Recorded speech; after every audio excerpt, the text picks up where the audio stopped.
here at OOF, the first video of the event. We're here with the night before with Mumma in the hotel. First of all, tell about the bit of the epic journey that I had on the way to the event.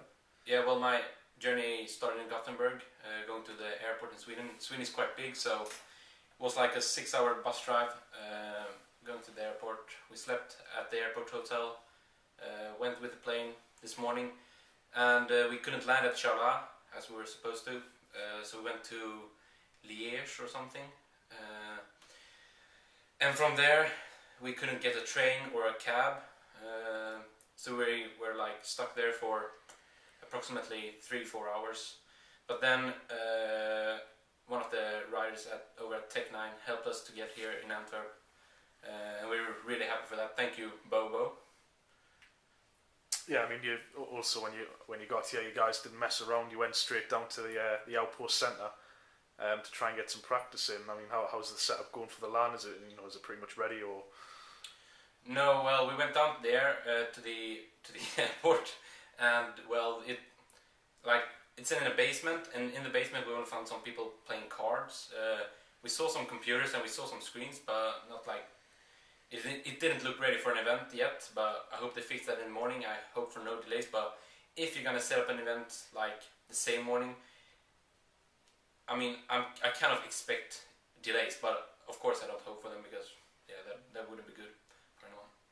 Yeah, I mean, the event itself hasn't been great the last couple of weeks with some teams dropping out. I mean, why do you think these teams have been, dropping out? It's a shame, because it's a reliable event with a fairly substantial prize pot. So why do you think that is? Yeah, well, I think that some teams are like bad at planning. They don't have an organization good enough like supporting them, so it's hard to plan an event. Lineup changes, of course, makes stuff harder. And for some teams that requires like to get visas to get to Europe or to get out of their country, it can be really hard as well. They can't predict if they can go or can't. So I mean, do you think the event will be less of an event now that there's less teams here? I mean, I know they've changed the group format a little bit, but do you think it can still be a pretty sick event? Or? Yeah, I mean, with some good teams dropped, but still the teams that are coming are really good. Pretty much all got like top 10 potential. So yeah, I think it's going to be a really good event. You're going to see some good Cord 4 action. Yeah, I mean, you guys are coming into it with using 2 new players, one of which obviously Kozji from now Lowland Lions for this event. I mean, how confident do you feel going into it with using 2 new players without actually having much time to practice with them? Well, our last, I would say, 4 months has been really, really special. I've never been like to this kind of it's been a like chaotic time, but the help from the TCM management, and like the organization, and of course like my teammates, we have been able to get through it, and now we're looking on the bright future. So yeah, with the amount of practice we got, I can't expect that I don't expect us to win, but I believe that we can do really well, and I believe that we, of course, have the possibility to win.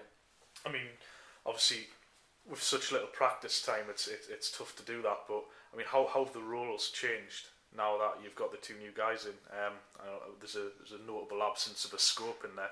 So how will that affect you? How are the new roles looking for this lineup for the event? Well, we have been training a lot on not using a scope. I would say on most maps, you don't actually lose anything. You have to change smoke. You have to change your tactics. You have to be like working around it.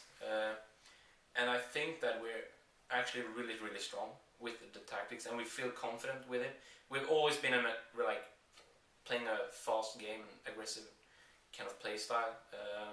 And now without a scope, it's hard to find a scope that can play really aggressive, and getting like another AK in the mix, you can move your game to another dimension. It looks really good, and it's really fun. Yeah, I mean, it'll be it should make for some epic matches. Especially with you guys possibly being a little bit weaker with that lack of practice. But as you say, there are some good teams at the event. What teams do you see being your toughest opponents, so to speak? especially in the first group stage, for example, before you get to the playoffs? Well, many people are talking about Antwerp Aces. I think that they are one of the hard teams to get through. I mean, they don't have like the best results on paper, but I think they got potential. And if they can like show that potential tomorrow, they will be great. And well, since I think that we got an easier group than the other group, so I don't know. The rest teams, I think we should be able to go through, to be honest. Yeah. Well, we'll soon find out tomorrow, and hopefully, we can bring some really good games to the guys out there. It'll be live on people will see new stuff. Yeah, of course. It'll be live on Chaos TV as well. People can tune in throughout the weekend. Yeah. And obviously keep track of TCM Gaming Twitter and the website for all the live updates. Anything else you'd like to say, Adam? Well, first of all, I would like to say that people should watch the stream. They will see some new tactics, some revolutionary stuff in Call of Duty 4. And, I would, of course, thank my sponsors, Mad Cats, Trident, Cyborg, Coolmaster, Multiplay, and Inuzi. Thanks, Adam. Thank you.